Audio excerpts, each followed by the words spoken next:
31 जनवरी 2024 JEE main phase 1 evening, इसका जो 11th वाला पार्ट है वो डिस्कशन करने जा रहे हैं। देखिए इसके दोनों इवनिंग और मॉर्निंग का भी करेंगे इसी वीडियो के अंदर ही। देखिए फॉर द ब्लॉक शोन, यहाँ पे ना एक इंक्लाइंड पे ना ये वाला एंगल 30 डिग्री है, 5 kg का ब्लॉक है, म्यू की वैल्यू दी हुई है 0.1। ये बताना है कि minimum force required to move the block upward and F2 is the minimum force required to prevent from the slipping, find F1 minus F2। सुनो आप ध्यान से, ये क्या कह रहा है कि यार इसको स्लिपिंग से बचाना है, तो फोर्स कितना लगाना पड़ा बताइए, F2। ये नीचे आने से बचाने के लिए इसको आप चाहते हो कि नीचे ना आए, तो जो कम से कम फोर्स चाहिए वो F2 चाहिए। और इसको जो है ना ऊपर की तरफ आप खींचना शुरू कर दो, कम फोर्स लगाओगे ऊपर की तरफ तो ये ऊपर नहीं जाएगा, थोड़ा बढ़ाओगे तो भी नहीं जाएगा। एक टाइम आएगा अगर आपने उससे ज़्यादा फोर्स लगा दिया तो ये ऊपर ही चल पड़ेगा। फिर समझ आ रही बात आपको? वो बताना है कि आप ज़्यादा से ज़्यादा कितना फोर्स लगा सकते हो कि ऊपर ना, minimum force to move block upwards, ऊपर चलाने के लिए कम से कम कितना फोर्स चाहिए कि ये बताना है, ऊपर चलाने के लिए कम से कम कितना फोर्स चाहिए। ठीक है ना? चलो एक बात बताओ, नीचे की तरफ क्या लगेगा, mg sin theta. mg sin theta कितना होता है 25 हो जाएगा, यहाँ पे तो 25 हो जाएगा। एक लगेगा इसके ऊपर फ्रिक्शन कितना लगेगा कोई बता सकता है? म्यू mg cos थीटा लगेगा। म्यू की वैल्यू कितनी है 0.1, mg कितना हो जाएगा 50, cos 30 कितना हो जाएगा √3/2। तो यानी कि यहाँ पे आएगा 5/2 √3 आ जाएगा, 5√3/2 आ जाएगा। अब एक बात बताओ, इसके अंदर ये आ गया आपके पास म्यू mg cos थीटा, ये फ्रिक्शन आ गया। ये वाली वैल्यू जो है ना ये कम है 25 से, ठीक है ना? चेक करके देख लो आप, इसको करो आप 5/2 1.732 मल्टीप्लाई करोगे ना, ये वाली वैल्यू कम आएगी, ये वाली वैल्यू लगभग आएगी 3-4 के आसपास। अब ये वाली वैल्यू कम आएगी, ठीक है ना? अब ये 25 नीचे लग रहा है, ऊपर कम लग रहा है, तो नीचे तो जाएगा ऑटोमेटिक। तो अगर आप ये चाहते हो कि नीचे ना जाए तो क्या करना पड़ेगा आपको? ऊपर की तरफ कितना फोर्स लगाना पड़ेगा बता सकते हो आप? आपको 25 माइनस में दिस, इसके बराबर लगाना पड़ेगा। समझ आ रही है बात आपको? तो नीचे 25 तो लग ही रहा है, ऊपर इतना लग ही रहा है, आप ऊपर की तरफ कितना और लगाओ कि ये ब्लॉक नीचे ना जाए, ठीक है ना? तो आपने मान लो कितना लगाया F1, तो F1 प्लस में 5/2 इंटू 1.732 ये बराबर हो जाना चाहिए किसके? 25 के। यहाँ से तो आ जाएगा F1। अब F2 निकालना आपको और फिर F1 माइनस F2 लेना है। F2 क्या है? अब ये कह रहा है कि ऊपर ना जाए, अब ज़्यादा से ज़्यादा ऊपर की तरफ, मतलब कितना फोर्स लगाएंगे ऊपर चला जाए, कितना फोर्स लगाएंगे ऊपर की तरफ। जब आप ऊपर की तरफ फोर्स लगाओगे ना तो ये वाला जो फोर्स है ना ये नीचे हो जाएगा पलट के, इसकी डायरेक्शन, फ्रिक्शन नीचे की तरफ लगेगा फिर उस केस में, क्योंकि मतलब जो है अगर आप बहुत ज़्यादा फोर्स लगा देते हो तो फ्रिक्शन भी नीचे की तरफ लगता है। तो 25 लगेगा एक तो, और एक फ्रिक्शन कितना लगेगा, ये रहा, दोनों नीचे की तरफ लगेंगे। और आपको जो फोर्स लगाना पड़ेगा F2 वो इन दोनों के सम के बराबर लगाना पड़ेगा, मतलब 25 प्लस में इसके बराबर 5/2 इंटू 1.732 इतना फोर्स लगाना पड़ेगा ऊपर की तरफ इसको चलाने के लिए कम से कम। अब इसका और यहाँ से जो F1 आया था उन दोनों का क्या लेना आपको? डिफरेंस लेना है, और कुछ भी। इसके अंदर देखो समझने में टाइम नहीं लगना है इस क्वेश्चन को, और ना ये एनालाइज करने में टाइम लगना। इसमें थोड़ी सी कैलकुलेशन है, कैलकुलेशन तो करनी पड़ेगी थोड़ी सी, ठीक है ना? लेकिन वो होने वाली कैलकुलेशन है, ऐसा नहीं कि होगी नहीं, ज़्यादा टफ नहीं है, मतलब 1 मिनट में क्वेश्चन हो जाएगा ये वाला। अब आ जाओ अगले मुद्दे पे। ये ना F.V डॉट प्रोडक्ट आना चाहिए आपको, अगर डॉट प्रोडक्ट आता है तो क्वेश्चन सोल्व है, ठीक है ना? अगेन ये तो नहीं, ये प्रूव कर दिया कि हम बिल्कुल बेसिक बात पूछ रहे हैं, सिर्फ डॉट प्रोडक्ट करना ही तो पूछ रहे हैं। एक आपको ना एक बेसिक पॉइंट लिखवाया गया है कि जो पावर डिलीवर्ड होता है वो होता है F.V। पावर डिलीवर्ड क्या होता है? F.V। ये वाला फॉर्मूला वेक्टर्स में भी लिखवाया गया है, वेक्टर्स के जो बेसिक पॉइंट है उसके अंदर भी है। और ये वाला फॉर्मूला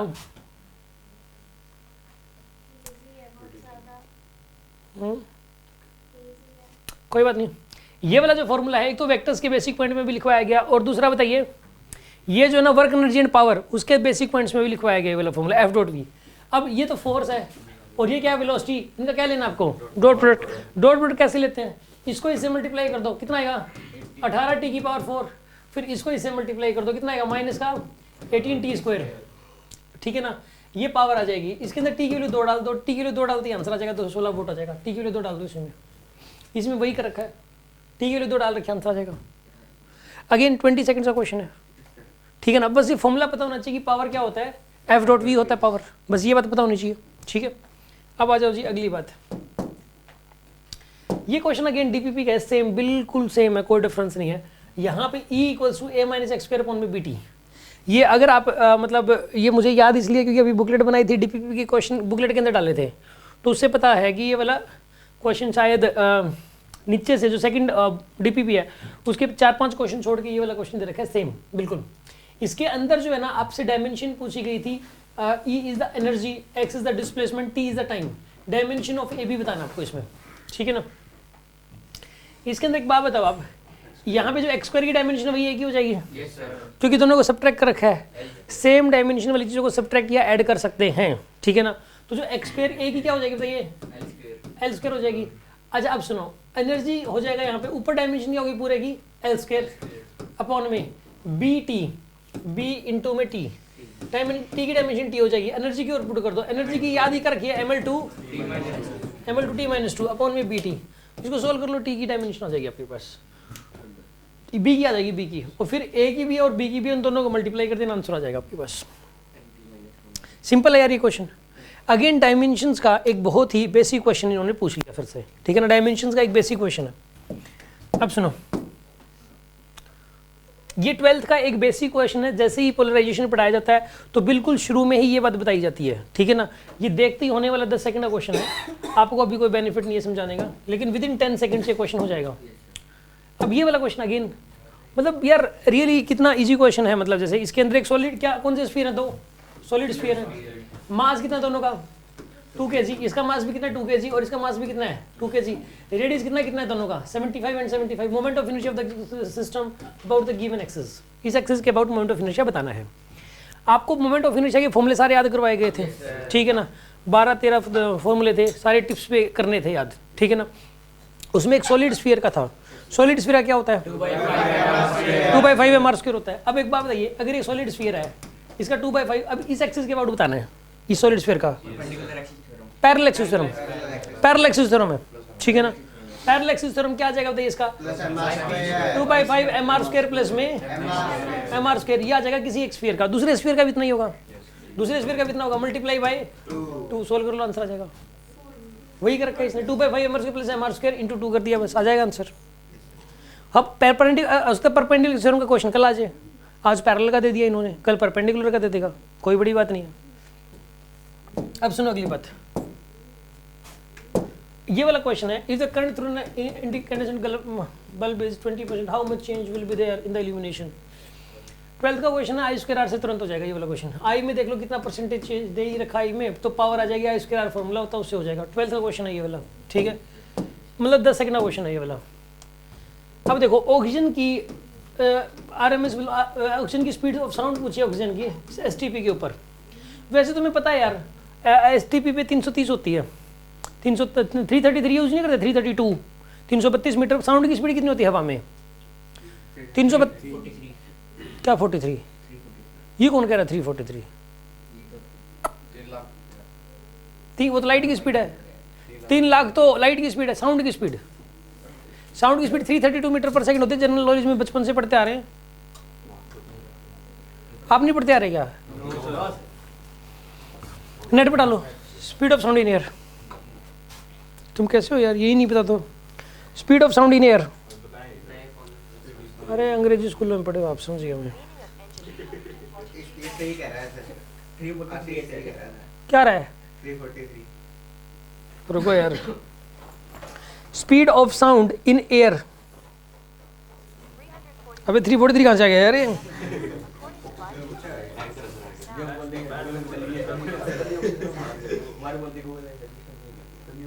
एयर में ऑक्सीजन नहीं होती और भी होते हैं यार 332 ही पढ़ते आ रहे हैं हम लोग तो भाई। सिर्फ ऑक्सीजन देखो सुनो, चलो एनीवे आप इसको जो है ना, ये वैसे तो यार ये चलो कोई बात नहीं, ये हो सकता है STP के ऊपर हो ये वाली वैल्यू, ये वाली वैल्यू STP पे ही होगी, तभी तो भी तो यार 330 STP पे ये वाली वैल्यू होती है। 330 मान लो इसको 330, ठीक है ना, 330 होती है, यही यूज़ होती है। लेकिन चलो आप इसका जो फॉर्मूला होता है, मैंने आपको जो ना एक स्पीड ऑफ साउंड ना, speed of sound in different mediums नाम से एक एक्स्ट्रा टॉपिक करवाया था। उसमें √p ये बताया गया था कि लाप्लास ने था, न्यूटन को भी गलत साबित कर दिया था, लाप्लास करेक्शन नाम दिया गया था। याद है √γp/ρ, ये होती है स्पीड ऑफ साउंड। याद है क्या कुछ, √γp/ρ ये बताई गई थी बात, √γp/ρ। अब एक काम करो, रो अब ना पी की जगह ना ρRT/m कर दो। पी का फॉर्मूला क्या होता है, ρRT/m, याद है आपको ये वाला, ये लिखवाया गया था ना ρRT/m। अब γ/ρ, पी की जगह क्या लिखोगे ρRT/m। अब रो से रो कैंसिल हो गया, तो क्या आंसर आएगा γ/RT/m। ये वेलोसिटी ऑफ साउंड है, वेलोसिटी ऑफ साउंड का फॉर्मूला ये आ गया gamma R T by M. देखो ये वाला फॉर्मूला लगाना है। अब एक बात बताइए, गामा है adiabatic constant, gamma adiabatic constant, adiabatic constant कितना होता है ऑक्सीजन का? डिग्री ऑफ फ्रीडम पता है 5, 7/5 हो जाएगा। आर पता है 8.31, 25/3 पुट कर दो। टेम्परेचर, स्टैंडर्ड टेम्परेचर कितना लेना आपको? स्टैंडर्ड टेम्परेचर प्रेशर 298, 300 केल्विन ले लो इसको, लगभग 300 ले लो आप। और मोलर मास कितना होता है? 32 × 10⁻³ करोगे आप यहाँ पे, ठीक है ना? 32 × 10⁻³ इसको सोल्व कर लेना, सोल्व करके यही निकल के आता है, ठीक है ना? तो कहने का मतलब ये है कि चलो ये वाली जो चीज़ है इसको थोड़ा सा और सीरियसली करने की ज़रूरत है, ठीक है ना? इसको अगली बार बुकलेट में डाल ही देंगे, इसको एक्स्ट्रा में नहीं छोड़ते इसको। क्या कर रहे हो? क्या आरएम से क्या आया था? RMS velocity. अब सुनो अगली बात, ये वाला क्वेश्चन अगेन यार अभी ना मतलब क्लास के अंदर ये जो हमारी ऑल्टरनेटिंग करंट वाली बुकलेट है उस वाली बुकलेट में कम से कम भी ज़्यादा नहीं, हर स्लाइड के अंदर लिखा हुआ है, एक पेज पे 3 बार या 2 बार ये फॉर्मूला लिखा हुआ है, VRMS × IRMS × cos delta phi, मतलब 8-10 बार लिखवा रखा है यार ये वाला फॉर्मूला, ठीक है ना? और पता नहीं कितनी बार सुना जो आज का है, ये फॉर्मूला अप्लाई करना है, क्वेश्चन तुरंत आंसर आ जाएगा इसका, ठीक है? अब सुनो ये वाला अगेन मतलब जो है क्लास नोट्स की ही बात है, एक जनरल सी एक बेसिक सी बात है। अगर थ्रेशोल्ड फ्रीक्वेंसी से कम फ्रीक्वेंसी हुई तो फोटो इलेक्ट्रिक इफेक्ट नहीं होगा, एक बॉक्स बना के लिख रखा है, इस इन्फॉर्मेशन से क्वेश्चन तुरंत हो जाएगा। और फोटो इलेक्ट्रिक इफेक्ट नहीं होगा तो करंट 0 चलेगा इसमें। अब अगली बात करें, ये लेंस मेकर्स फॉर्मूला होता है, एक formula lens makers formula, proper slide बनी हुई है, उससे तुरंत हो जाता है ये वाला क्वेश्चन। ये उसका लॉजिक गेट्स का है, इस टाइप के भी बहुत सारे क्वेश्चन में हैं, ये सारे नॉर्मल क्वेश्चन है, ये फैराडे का क्वेश्चन है, सिंपल सा क्वेश्चन है ये वाला। अब आप इसका सोल्यूशन मत देखना, राइट? सोल्यूशन मत देखना इसका। आप एक बार बताओ कैसे करेंगे इसको? 8 मोल है ऑक्सीजन की, 4 मोल किसकी है? नाइट्रोजन की, सेम टेम्परेचर T, उनका मिक्स है, total internal energy of the gas पता नहीं है। Internal energy of the gas, internal energy of the gas का फॉर्मूला क्या होता है? F/2 कई सारे टीचर्स मैंने आपको बताया था, कई लोग ये कहते हैं कि इंटरनल एनर्जी निकाल ही नहीं सकते, निकाल ही नहीं सकते हैं, बोलते हैं ना ऐसा। ये फॉर्मूला पूछ लिया ही, अब देखो सीधा फॉर्मूला ही लगाना है इसमें, इंटरनल एनर्जी पूछ तो निकाल ही नहीं सकते होते तो ये पूछता क्यों फिर उस केस में? अभी पेपर में आ गया इस साल, फिर भी अगले साल बच्चों को यही पढ़ाएंगे कि इंटरनल एनर्जी तो निकाल ही नहीं सकते। अभी भी जाके बात की जाए, पेपर में आ गया क्लियर कट, क्रिस्टल क्लियर आप जेईई मेन के पेपर में, फिर भी उनके नहीं भी नहीं निकाल सकते। मुझे ऐसा लगता है ऐसे लोगों को साक्षात भगवान आके ये कह देना कि इंटरनल एनर्जी निकाल सकते हैं तो भी वो मानेंगे नहीं ऐसे केस के अंदर। एक्चुअल में क्या है कि यार इंटरनल एनर्जी सीधी सी बात है, एक सिंपल सी बात है, और न जाने कितनी बार एग्जाम्स में आ चुका है इंटरनल एनर्जी, और इसने बताया नहीं कि आइडियल गैस है। हम लोग आइडियल लेके चलते हैं, मैंने कहा था कि ना भी बताए तो पूरी हीट एंड थर्मो के अंदर हम लेके चलेंगे कि मतलब आइडियल गैस ही है, अंडरस्टूड होता है, तो यहाँ पे मेंशन नहीं किया।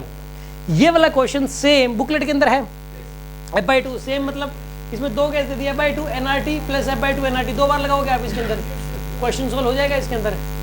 ये छोड़ दो इसके सोल्यूशन को, ठीक है ना? F की वैल्यू कितनी है यहाँ पे? 5/2, नंबर ऑफ मोल्स कितना है? 8, R की value R, temperature T plus, इसमें बताओ आप 5/2, N की वैल्यू 4, RT, सोल्व कर लो कितना आएगा? 20 RT प्लस 10 RT, तो कितना आंसर आएगा इसका? 30 RT। सेकेंडों में क्वेश्चन सोल्व हो रहा है, समझ आ रही है ना बात आपको? हाँ जी। अब सुनो अगली बात, ये वाला क्वेश्चन सुना ध्यान से, इस क्वेश्चन में भी अगेन कुछ भी नहीं है, डीटीएस में दे रखा है कैसा क्वेश्चन, वैसे भी यार हो जाएगा ये बिना डीटीएस के भी। देखो इसके अंदर ना ये M1G लग रहा है नीचे, इधर क्या लग रहा है? M2G लग रहा है, नहीं इधर M1G, इधर M2G। ये M1G को बड़ा मान लेते हैं, चाहे M2G को बड़ा मान लो, M1G बड़ा मान लेते हैं एक बार, ठीक है ना? क्योंकि ना M1/M2, ये M1G को बड़ा मान लो चाहे M2G को बड़ा मान लो, इससे कोई फर्क नहीं पड़ता। तो नेट फोर्स कितना हो जाएगा बताइए इसके ऊपर? -M2G डिवाइड पे क्या करो, टोटल मास, इससे एक्सेलरेशन आ जाएगा, इससे पूरे सिस्टम का एक्सेलरेशन, मान लो पूरा सिस्टम ऐसे जा रहा है, पूरा सिस्टम का ऐसे जा रहा है, तो M1G - M2G divide by M1 + M2, ये एक्सेलरेशन आ जाएगा। चाहिए रिजल्ट भी याद कर सकते हो, ठीक है? ये रिजल्ट लिख रखा है, याद भी कर सकते हो, और वैसे भी निकल रहा है। बस इसकी वैल्यू कितनी दे रखी है आपको? G/8, इसकी वैल्यू G/8 दे रखी है। सोल्व हो जाएगा, G से G कैंसिल, M1 - M2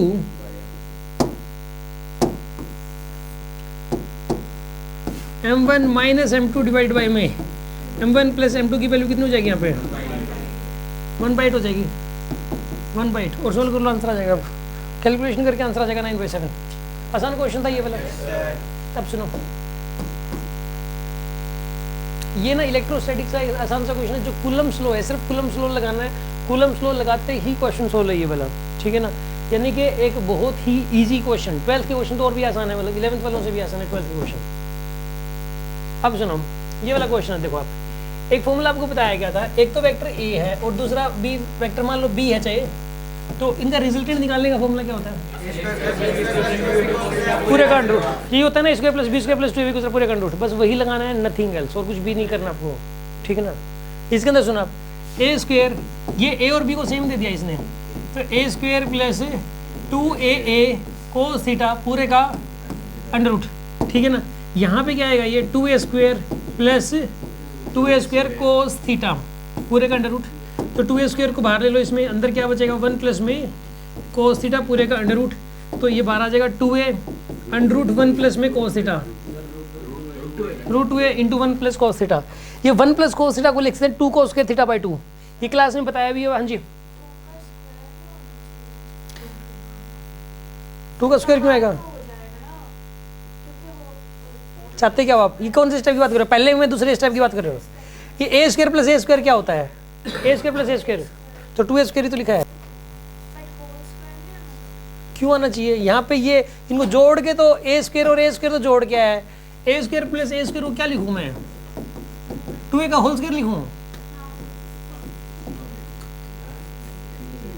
क्या लिखूं मैं इसको? सुना अब ये वाला फॉर्मूला, अभी जो बुकलेट बनी हुई है ना, उस वाले बुकलेट के अंदर 1 प्लस कोस, इसका एक न्यूमेरिकल भी करवाया गया है कि 1 प्लस कोस थीटा को क्लास में भी जनरली बताया जाता है 2 कोस स्क्वायर थीटा बाई 2 बोलते हैं। ये कहीं पर भी कभी भी रिप्लेस कर सकते हैं, ठीक है ना। ये क्लास नोट्स के अंदर भी लिखा हुआ है, जो पहली ट्रिग्नोमेट्री की क्लास थी, और अभी जो बुकलेट है उस बुकलेट के अंदर इसका एक न्यूमेरिकल और ये वाला फॉर्मूला साहब सब बड़ा बड़ा बॉक्स बना के रेड कलर का, उसके अंदर याद करवाया गया। ये वाला संडे को कराएंगे इसको। तो 1 प्लस कोस थीटा को लिख सकते हैं 2 कोस स्क्वायर थीटा बाई 2, ये पुट करके आंसर आ जाएगा तुरंत। ये वाला ये रहा रूट 2a इंटू 2 को इसका रूट लिया, सोल्व करके ये आ गया। आसान क्वेश्चन था ये वाला। अब सुनो जी अगली बात, ये अगेन अभी ना मैंने 2-3 दिन पहले ये फॉर्मूला क्या बता दिया क्लास के अंदर, इन्होंने ना सारे पेपरों में चालू कर दिया इसी फॉर्मूले के ऊपर क्वेश्चन देना। मैंने ये बताया था, अभी याद कराया था 2-3 दिन पहले ड्रॉपर बैच में, लगातार ही चालू कर दिया इन्होंने।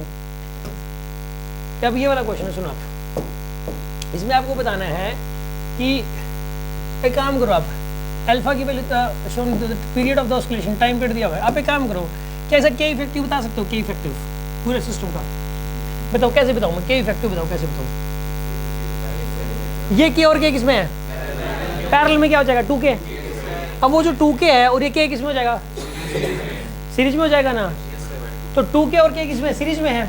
तो सीरीज में तो 1/k effective is equals two plus 1/k, यहाँ से आएगा k इफेक्टिव की वैल्यू आ जाएगी सोल्व करके 2k इंटू के डिवाइड बाई में 2k प्लस k 3k बन जाएगा। ये बनेगा k इफेक्टिव की वैल्यू, इसका k इफेक्टिव आ गया जी। और ये वाला k और ये वाला किस में है? पैरेलल में है। तो 2k स्क्वायर बाई में 3k प्लस में क्या k, ये आ जाए k से k कैंसिल आ जाएगा, 2k बाई 3 प्लस k, क्या आंसर आएगा? 5k बाई, ये पूरे सिस्टम का k इफेक्टिव आ गया पूरे सिस्टम का k इफेक्टिव। अब टाइम पीरियड क्या होता है? 2 pi root m by k, time period होता है 2 pi root m divide by में k की वैल्यू हो जाएगी 5k बाई 3, ये आ जाएगा टाइम पीरियड। अब ये वाला टाइम पीरियड और इसको इक्वेट कर दो, आंसर आ जाएगा आपके पास। ये टाइम पीरियड इसको और इसको इक्वेट करना आपको, ठीक है? करें जी इक्वेट, सुनो कर लेते हैं। Pi root alpha m divide by 5k equals to 2 pi root 3m by 5k, दोनों तरफ स्क्वायरिंग कर दो आप। ये तो बनेगा पाई स्क्वायर, ये बनेगा अल्फा m बाई 5k, ये वाला बनेगा 4 pi square into 3m by 5k से 5k गया, m से m गया, पाई स्क्वायर से पाई स्क्वायर गया, अल्फा की वैल्यू पहला की, ठीक है ना। सिंपल सी बात है। ये टाइम पीरियड का फॉर्मूला मैंने कहा था 2 pi root m by k, उसको कितनी बार कई सारे स्लाइड्स के अंदर इसमें भी 2 pi root m by k होगा, इसमें भी 2, और k की जगह k इफेक्टिव निकालना होता है। तो ये ऐसी वर्किंग हम कर चुके हैं और सेम क्वेश्चन है ये वाला। किसे नोट करते हैं? मतलब टाइम पीरियड को t से नोट करते हैं। कहाँ लिख रखा टाउ? ये वाला छोड़ो ना इसको, ये सिंपल कुछ भी बना देता है। सिंपल ये period of oscillation capital T होता है, इनके सिंपल पे मत जाओ, स्टैंडर्ड पे जाओ, तो हर जगह अलग अलग मिलेगा आपको। जो स्टैंडर्ड है उस पे जाओ ना, मतलब ये लिखने वालों को नॉलेज तो पूरी नहीं है ना, नकली टीचर रख रखे हैं। हाँ रियल बात बता रहे हैं, ये जो भी तो कर रहे हैं ये टीचर्स, जो ये लिखते हैं बना बना के दे रहे हैं, ये टाइपिंग जो कर रहे हैं वो कोई वो थोड़ा ना है, मतलब वो 30 मार्क आ गया, वो कुछ भी तो नहीं है। अब सुनो, इसके अंदर जो है ना वो अच्छे टीचर्स कभी करेंगे नहीं। सेक्टर 13 के टीचर्स को कहा जाए कि ये वाला काम कर दो आके, किसी भी टीचर को कोई नहीं जाएगा, कितने भी रुपए में नहीं जाएगा करने के लिए सब कुछ, ठीक है, मतलब ही नहीं है। वो सेक्टर 13 के किसी भी टीचर से अच्छे टीचर्स नहीं होंगे, वो जो भी नहीं करेंगे यार, कहीं जॉब नहीं करेंगे, जो डबल पैसे मिलते हो ट्रिपल पैसे मिलते हो, कभी भी नहीं करेंगे वो। तो जो वास्तव में जो है जेन्युइन, जो अच्छा डॉक्टर होगा वो कभी जॉब करेगा ही नहीं। जैसे जिस दिन वो अच्छा होगा ना, उसको लगेगा ना कि जिस दिन मैं मतलब जो है ना अपना खुद ही कर सकता हूँ, मतलब खुद के अंदर इतना टैलेंट स्किल हो, अपना स्टार्टअप करेगा, वो हॉस्पिटल स्टार्ट करेगा, किसी साथ मिलकर कर लेगा। वो कभी किसी के अंडर में काम नहीं करेंगे लंबे समय तक, कुछ टाइम तक उससे कर ले। अब सुनो, in the given circuit R is 2 ohm, the power dissipated in the circuit is. अरे ये आपको क्या समझ में आएगा यार, ये तो 12th का क्वेश्चन है, आसान क्वेश्चन है, सिंपल। इसे टफ क्वेश्चन तो बहुत सारे हैं। ये देखो बार बार रिपीट कर रहा है, ये सारे क्वेश्चन एंगुलर मोमेंटम पूछा था, वो भी वहीं हाईएस्ट पॉइंट पे ही सारे पेपर में पूछ रहा है लाइन से। मैं बता रहा हूँ जिस बच्चे का जो डेट मतलब आई है ना, इसके अंदर शिफ्ट जो आई है वो लास्ट अपने आप आती है शिफ्ट, मैंने पता किया था। ऐसा नहीं होता कि हम कोई भी शिफ्ट चूज कर लें, ऑटोमेटिक आ रही है। वो शिफ्ट जिसकी लास्ट में आई है ना, वो तो सही, उसके तो बल्ले बल्ले होगी। देखो जिसकी शिफ्ट शुरू में आई वो फंस गया। देखिए आप इसमें देखो सेम क्वेश्चन सारे पेपरों के अंदर दे रखा है, डीपीपी में भी है। क्या कह रहे हो?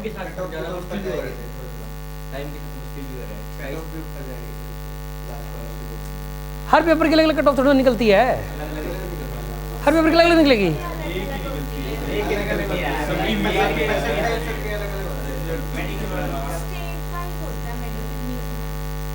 चलो ठीक है, बाकी सारी नॉलेज मैं आपसे बाद में ले लूंगा। देखो इधर एक 45 डिग्री एंगल है,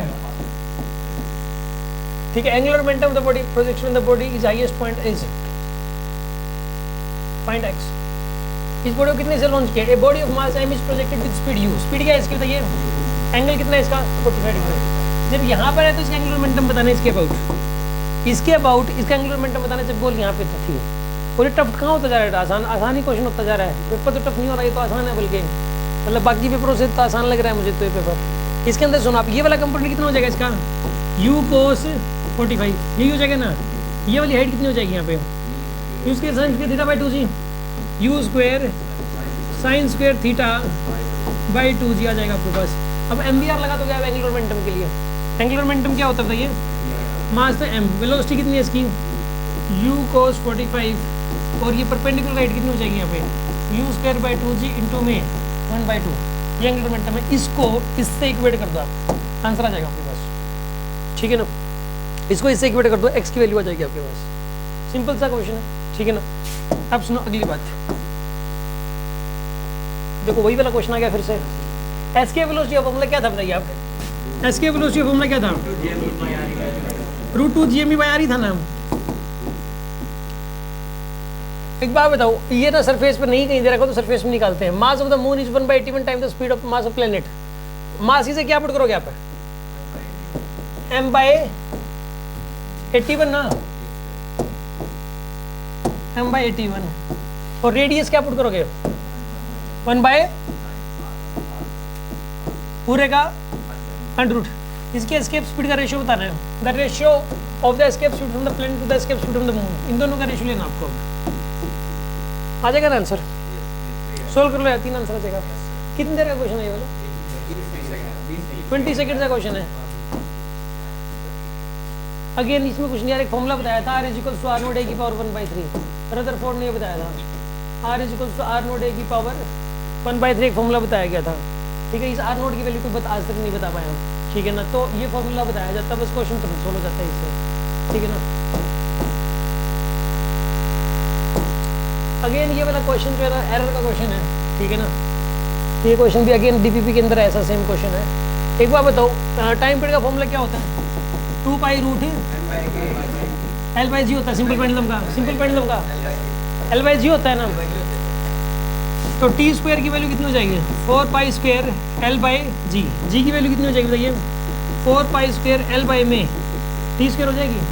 इसकी एरर इक्वेशन बना लो, delta g by g equal to delta L by L plus में 2 times of delta T by, यही लिखोगे ना आप इसके अंदर। अब सुनो, डेल्टा जी बाई जी में तो परसेंटेज एरर निकालनी है आपको। डेल्टा एल कितना दे रखा है आपको? 0.2 दे रखा है ना। 0.2 बाई में 2 times of delta T by T. Delta T 1 second है यहाँ पे, 1 सेकंड की एरर आ सकती है ज़्यादा से ज़्यादा। इसने बोला है resolution of the watch 1 second, मतलब एरर इतनी आ सकती है ज़्यादा से ज़्यादा। डिवाइड बाई टाइम 50 ऑस्किलेशन हो रही है 40 सेकंड में, तो एक ऑस्किलेशन कितने टाइम में हो रहा होगा? अरे यार 50 हो रहे 40 सेकंडों में, एक हो रहा है 40 बटा 50 सेकंडों में, 4 बटा 5 सेकंडों में हो रहा है एक। यहाँ से आ जाएगा सोल्व करके, इसको इंटू 100 कर देना, परसेंटेज एरर आ जाएगी आपके पास। सिंपल है कि नहीं ये वाला? कोई डाउट हो तो बोल दो यार।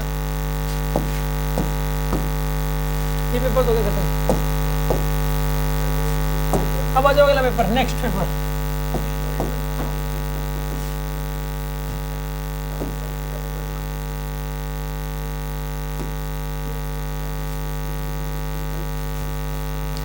Second paper. हाँ जी मैडम, मॉर्निंग शिफ्ट।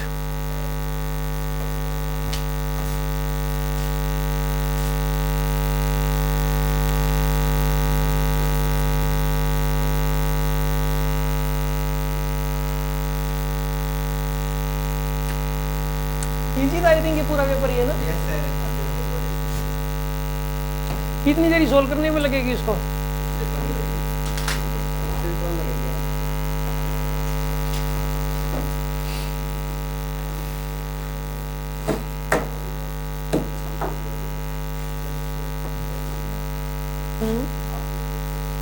हाँ आ जाएगा उससे।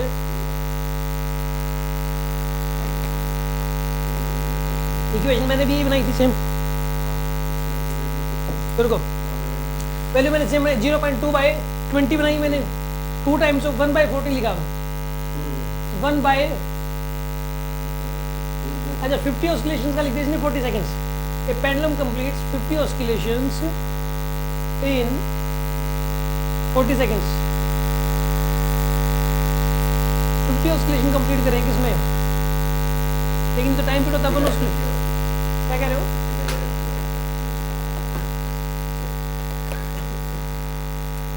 एरर दिया हुआ है इसके अंदर, रुको,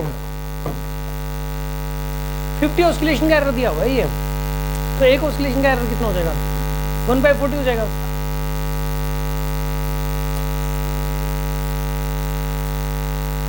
सही बात है। देखो इसमें ना एरर अगर ऊपर डालते हैं ना, देखो डेल्टा टी बाई टी है, देखो सुना, अगर देखो डेल्टा टी बाई टी करना है, या तो एक ऑस्किलेशन का तो एरर, और एक, sorry delta T by T नहीं, डेल्टा टी बाई टी था। अगर एक ऑस्किलेशन का एरर बाय एक ऑस्किलेशन का टाइम पीरियड ऐसा कर दो, चाहे 50 ऑस्किलेशन का एरर बाय 50 ऑस्किलेशन का टाइम पीरियड ऐसा कर दो। समझ आ रही बात आपको? वो 50 से 50 तो कैंसिल हो जाएगा ना इस केस में। एक ऑस्किलेशन का एरर बाय एक ऑस्किलेशन का टाइम पीरियड, चाहे 50 ऑस्किलेशन का एरर डिवाइड बाय 50 ऑस्किलेशन का टाइम पीरियड। तो एक ऑस्किलेशन का एरर तो 1 सेकंड है, और 50 ऑस्किलेशन का एरर है 1 सेकंड, और 50 ऑस्किलेशन का टाइम पीरियड कितना है? 40 सेकंड। तो 1/40 कर दिया इसको। ठीक है, अब सुनो,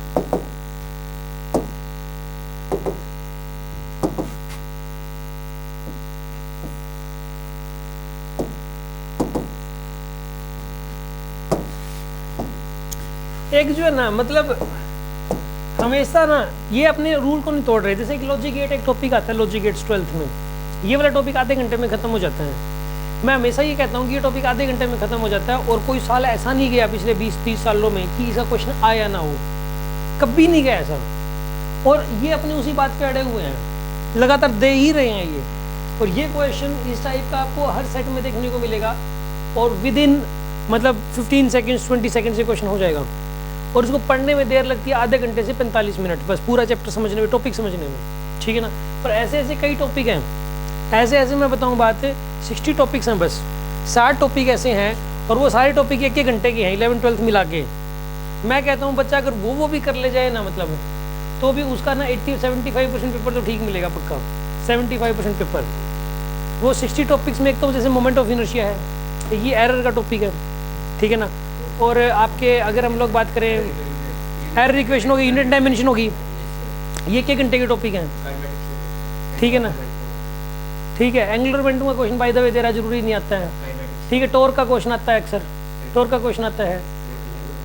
स्ट्रेट लाइन को करने में टाइम लग जाता है ना, स्ट्रेट लाइन मोशन करने में उसमें टाइम लग जाएगा।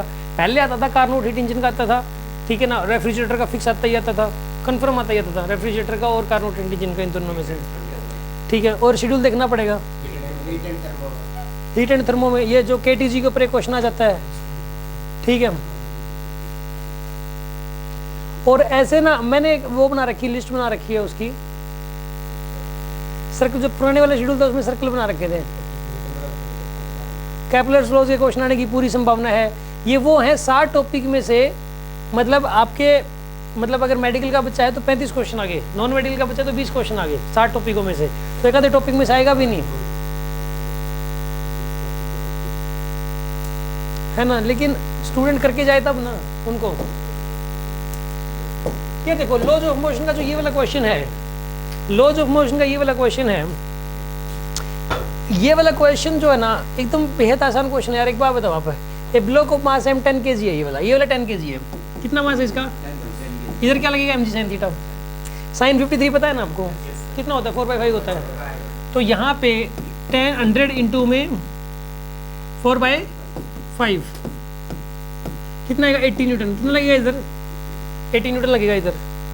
अब ये कह रहा है कि m की वैल्यू बताओ अगर इसका एक्सेलरेशन 2 है तो, ठीक है ना। इधर क्या लगेगा? mg sin theta, mg sin 37 3/5, इधर लग रहा है 80, इधर लग रहा है ये वाला। तो नेट फोर्स निकाल के डिवाइड बाय टोटल मास कर दो और एक्सेलरेशन निकल जाएगा। वो एक्सेलरेशन 2 दे रखा है इसने, ठीक है ना। नेट फोर्स कितना हो जाएगा? 80 माइनस में इधर 80 लग रहा है, इधर कितना लग रहा है? mg इंटू 3/5 लग रहा है। और टोटल मास कितना हो जाएगा? 10 प्लस m। ये एक्सेलरेशन आ गया ना, और ये एक्सेलरेशन दे भी रखा है इसने 2। सोल्व कर लो, आंसर आ जाएगा, वही आ जाएगा आंसर। समझ में आ रही है बात आपको? आसान क्वेश्चन है ये वाला बहुत, है ना।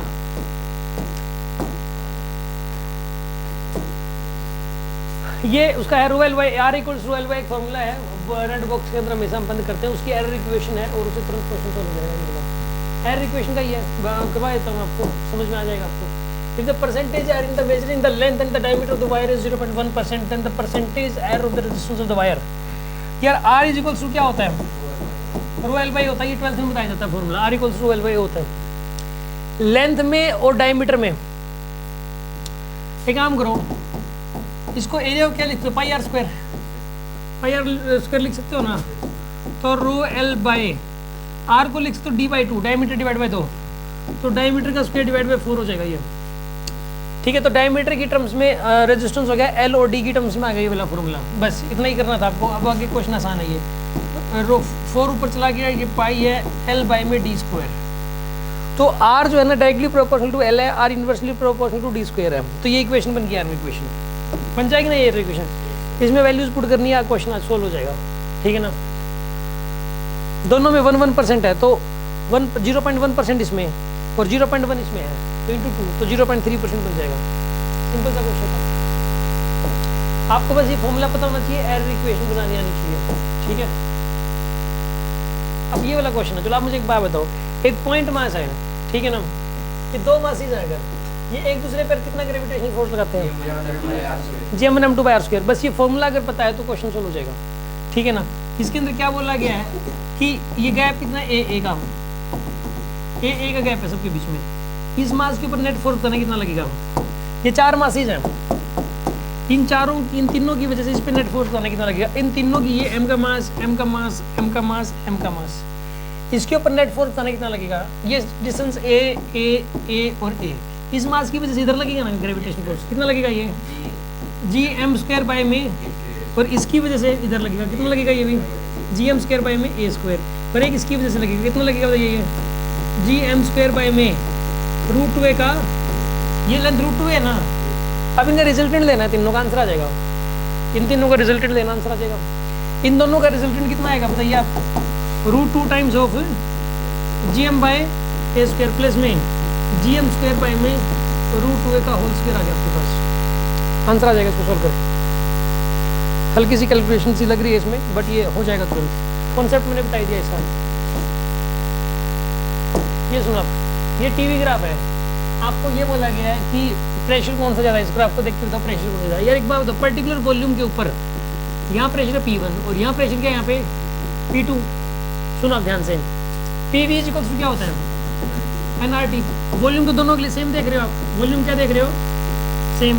तो ये बताइए आप प्रेशर डायरेक्टली प्रोपोर्शनल टू क्या हो गया, प्रेशर डायरेक्टली प्रोपोर्शनल टू, तो ये वाला प्रेशर ज़्यादा है ना P2 वाला, तो टेम्परेचर भी इसका ज़्यादा हो जाएगा, T2 ज़्यादा हो जाएगा, ठीक है ना।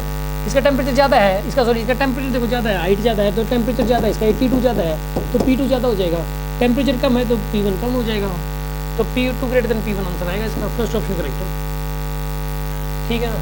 एक सिंपल सा क्वेश्चन था, हीट एंड थर्मो का, बिल्कुल। ये वाला जो है ना, इसके अंदर रेजिस्टिविटी पूछी है यहाँ पे रोड की, ठीक है ना। अगर ये वाला क्वेश्चन करना है ना तो इसका यार एक ट्रिक होता है, ये 12th का क्वेश्चन है, ठीक है ना। इसका एक ट्रिक होगा, α1 R1 प्लस में α2 R2 डिवाइड बाई में R1 प्लस R2, इससे हो जाएगा आपके पास। दो रेजिस्टेंस हैं R1 R2, उनकी रेजिस्टिविटी α1 α2 है, चाहे वो सीरीज में जुड़े हो चाहे पैरेलल में, ठीक है ना। तो अगर आपको अल्फा इफेक्टिव बनाना हो, अल्फा इफेक्टिव, तो इससे हो जाएगा। इसने बोला कि R1 R2 ये फॉर्मूला याद करवाया जाता है, जैसे ये वाला याद करना होता है, इसमें R1 R2 को सेम पुट कर दो बस, आंसर आ जाएगा। इसमें R1 R2 को सेम पुट करो, α1 R प्लस में α2 R डिवाइडेड बाई में R प्लस R, तो आंसर क्या बनेगा इसका, α1 प्लस में α2 डिवाइडेड बाई में 2 बनेगा, बस ये आंसर है। दोनों में ही, सीरीज में भी और पैरेलल में भी, फोर्थ ऑप्शन करेक्ट है। सीरीज और पैरेलल दोनों में सेम ही होता है। समझ आ रही है बात आपको, सिंपल सा क्वेश्चन है ये वाला क्वेश्चन। उसका है ये, उसका स्ट्रेट लाइन मोशन के अंदर ही, मतलब वो डिफरेंशिएट करके आता है। ये रूल्स पता होने चाहिए कि x को डिफरेंशिएट करने से v आता है, v को डिफरेंशिएट करने से a आता है, बस ये बात पता होनी चाहिए। थोड़ी सी कैलकुलेशन तो करनी पड़ेगी। सेम क्वेश्चन दे रखा है, ये DTS के अंदर दे रखा है सेम क्वेश्चन। ये उसमें तो नहीं है क्योंकि थोड़ा सा कॉम्प्लिकेटेड था, मतलब कैलकुलेशन थोड़ी ज़्यादा थी बहुत, उस टाइप के कम आते हैं तो इसलिए डिप में नहीं था, लेकिन DTS में दे रखा है क्वेश्चन। इसके अंदर देखो t is equals to α(x² plus bx आई है। इसको एक काम करो, इसमें जो ट्विस्ट है बस x के रिस्पेक्ट में डिफरेंशिएट कर दो। x के रिस्पेक्ट में डिफरेंशिएशन कितना आएगा इसका, dt by dx is equals to alpha, इसका डिफरेंशिएशन कितना हो जाएगा 2α(x प्लस में बीटा, ये आएगा इसका डिफरेंशिएशन। इसका रेसिप्रोकल कर दो, रेसिप्रोकल करो, v की वैल्यू कितनी आएगी 1 बाई में 2α(x प्लस में बीटा, ये वेलोसिटी आ गई आपके पास। अब इसको फिर से डिफरेंशिएट करो, dv बाई dx आ जाएगा।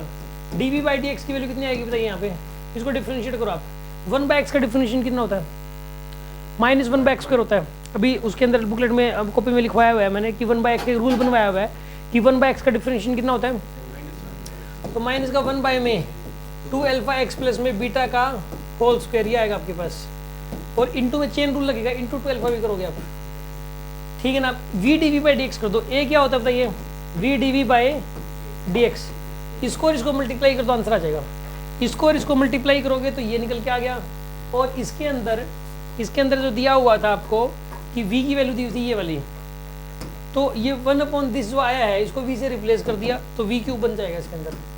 आप खुद ट्राई करना, थोड़ा सा तो ये है मतलब हल्का सा ये, लेकिन आया हुआ है पेपरों में, पहले भी आया हुआ क्वेश्चन लगेगी इसमें, तो टाइम तो लगेगा इसमें 1 मिनट। ये मोमेंटम कंजर्वेशन का क्वेश्चन दे दिया इन्होंने। सुना, एक आर्टिलरी ऑफ मास m1 और इसके अंदर एक बंदूक, ये बंदूक मान लो यार, बंदूक है जिसका मास m1 है और इससे फायरिंग हुई एक बुलेट की, बुलेट का मास m2। At the time of firing the ratio of the kinetic energy बताना आपको।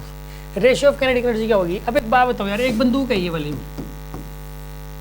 ये बंदूक है, इसके अंदर ये गोली थी। पहले सब कुछ पूरा सिस्टम रेस्ट में था, पहले पूरा सिस्टम किस में था, अचानक फायरिंग हुई, अचानक अगर फायरिंग हुई है, ये बुलेट होगी, इसका बुलेट का मास कितना था इसके अंदर, इसका m1 है, इसका मास कितना था m2। अच्छा एक बात बताओ, इसकी वेलोसिटी मान लो v1 होगी और इसकी वेलोसिटी क्या होगी मान लो v2 होगी, तो यार एक बात बताओ, इसमें पहले रेस्ट में था पूरा सिस्टम, तो इसमें इस तरफ जितना मोमेंटम आया होगा इसमें उस तरफ उतना ही मोमेंटम आया होगा। तो यहाँ पे लिख सकते हो ना m1v1 इक्वल्स टू, वो तो ठीक है इक्वल टू 0 हो जाएगा फिर वो करोगे तो, एक को प्लस m1 m2 करोगे, इसको माइनस करोगे, ये बाद का मोमेंटम है और इनिशियल का कितना था 0, इसमें p initial equal to p final लगा दो, इनिशियल मोमेंटम था 0, फाइनल मोमेंटम इसका तो प्लस m2v2 कर दो और इसका कितना कर दोगे आप माइनस m1v1 कर दो। तो यहाँ से सोल्व हो क्या आएगा m1v1 is equals to m2v2 आएगा, ठीक है ना। ये आ गया आपके पास, रेशियो ऑफ काइनेटिक एनर्जी बताना है, ठीक है ना। यार एक काम करो, at the time of firing पहले नंबर पे ये लिख रखा है ना, इसकी काइनेटिक एनर्जी कितनी हो जाएगी बताइए आप, हाफ m1 v1 का स्क्वायर, और इसकी काइनेटिक एनर्जी क्या हो जाएगी हाफ m2 v2 का स्क्वायर। इसमें ना v2 की वैल्यू चेंज कर लो आप, ये कितनी आ जाएगी v2 की वैल्यू, m1 v1 बाई में m2 यहाँ पुट कर दो इसको, हाफ m1 v1 का स्क्वायर डिवाइडेड बाई में half m2 m1 by m2 v1 का स्क्वायर, ये आ जाएगा आपके पास, v1 के स्क्वायर से v1 का स्क्वायर गया, इसको सोल्व करोगे ना आप, अगर हाफ से आप गया, ठीक है। हाँ जी, m2 से m2 गया और m1 से ये क्या आ जाएगा, स्क्वायर भी तो था ना, इसका स्क्वायर था, इसका तो स्क्वायर था यार ये, तो ये m2 बाई m1 बचेगा सोल्व करोगे तो, क्या बचेगा ये m2 बाई m1, ये आंसर है इसका, क्योंकि स्क्वायर था यार इसका, ठीक है ना। आसान क्वेश्चन है ये वाला भी।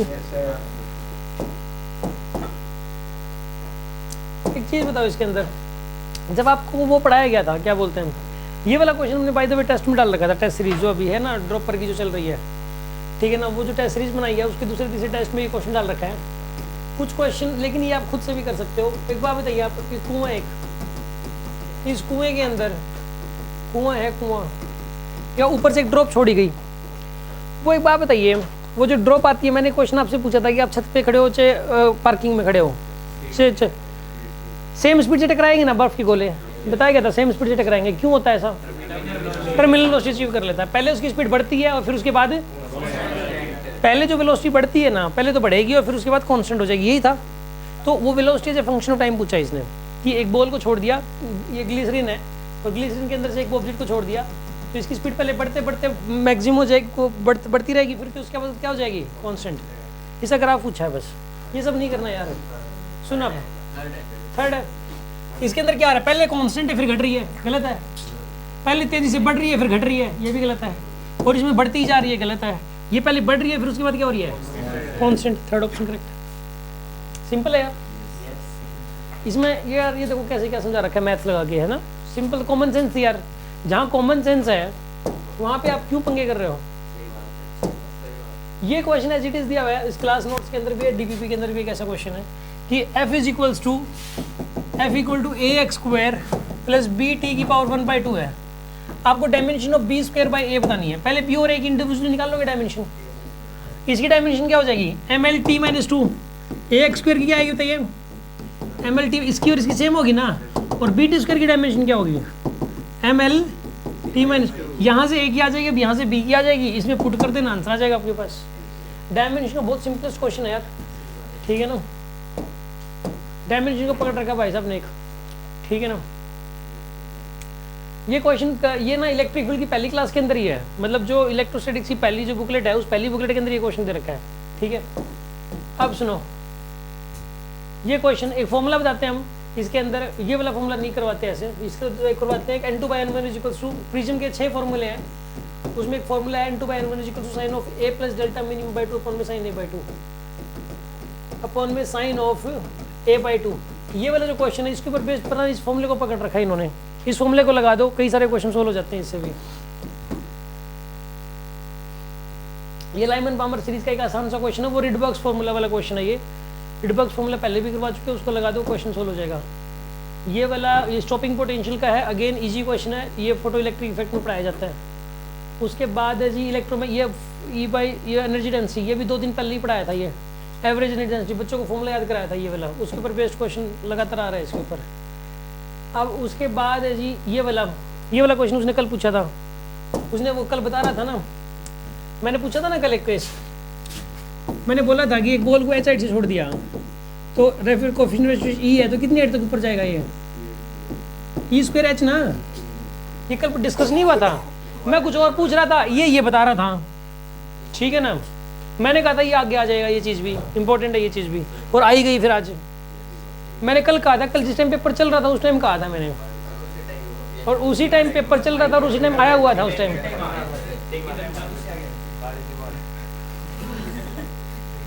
इसके अंदर जो है ना, यहाँ पर यार इंट्यूशन आना शुरू हो जाता है कई बार तो, ठीक है ना, कि ये आ सकता है, ये नहीं आ सकता, वो आपको भी आ जाएगा। भविष्यवाणी नहीं है, मतलब अगर आप इतने लंबे समय तक अगर दिल से लगे रहो ना, हर साल अगर पेपर को एनालाइज करो, मैं हर साल पेपर देखता हूँ, हर साल वो पेपर पहले होते ही डिस्कशन करता हूँ, मतलब मेरे से रहा नहीं जाता पेपर डिस्कस किए बिना, ठीक है। अंदर ही ऐसे होता रहता पेपर क्या आया, कैसे आया, क्या है, कैसे आया, मतलब मुझे पता क्या होता है कि ऐसी कोई चीज़ नहीं होनी चाहिए जो भी मैंने ना करवा रखी हो बस, मतलब सबसे पहले ध्यान ये जाता है कि यार कहीं ऐसा तो नहीं कि ये चीज़, अब वो देखो बल्क मॉडुलस वाला कॉन्सेप्ट है, साउंड की जो स्पीड है, अब ये मैंने एक्स्ट्रा क्लास में करवा रखा है, लेकिन अब 3-4 बार जा चुका, अब मैं इसको प्राइमरी बुकलेट में डाल दूंगा, ठीक है ना, तुरंत चेंज करूँगा उसके हिसाब से ही। जैसे ही मैं पेपर देखता हूँ ना, पेपर के हिसाब से अपनी बुकलेट को चेंज कर देता हूँ, ठीक है ना। जो चीज़ें 10-10, 15-15 सालों से नहीं आ रखी और मैंने बुकलेट्स में करवा रखी हैं, मैं उसको तुरंत हटाता हूँ पहले तो, मैं क्यों दिमाग खराब करना है बच्चों का।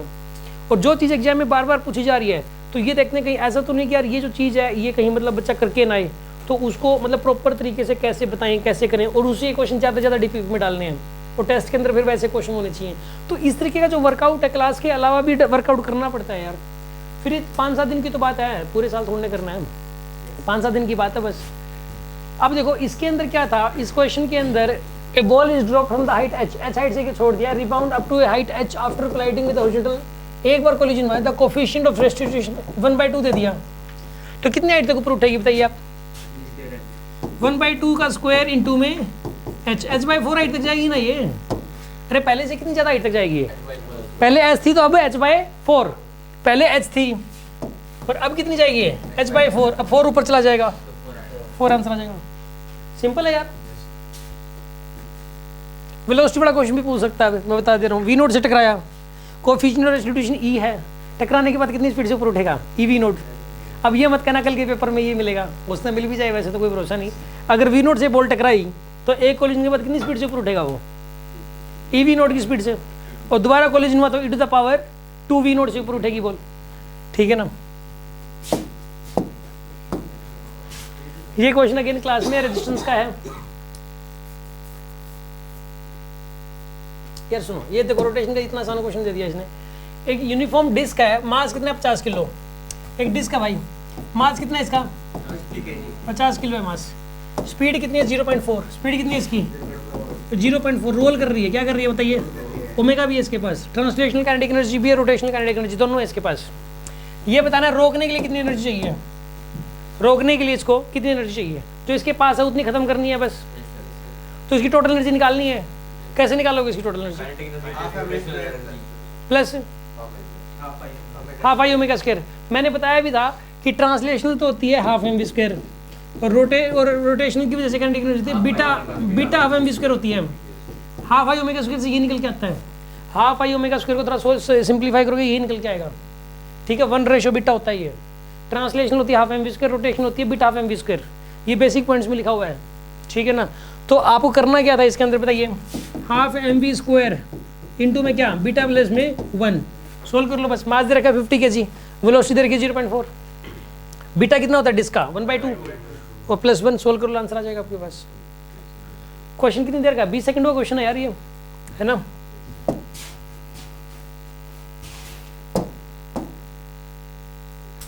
ये न्यूक्लियर रिएक्शन अपना वही आ गया, न्यूक्लियर फिजिक्स का क्वेश्चन आ रहा है अभी बहुत, ठीक है ना। मास डिफेक्ट और बाइंडिंग एनर्जी के ऊपर लगातार आ रहा है, ठीक है ना।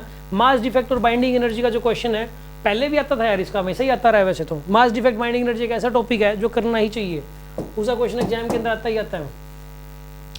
ये एक वो है ट्रांसफॉर्मर, ट्रांसफॉर्मर एक ऐसा टॉपिक है नहीं, ये तो फैराडे का सेकंड लॉ है, फैराडे का सेकंड लॉ और एक ट्रांसफॉर्मर आता है। ये दो टॉपिक ऐसे हैं जिसका क्वेश्चन एग्जाम में कंफर्म आना होता है, दोनों का क्वेश्चन कंफर्म। ये फैराडे का दे दिया, पिछले टॉपिक्स में भी दे रखा था, ठीक है।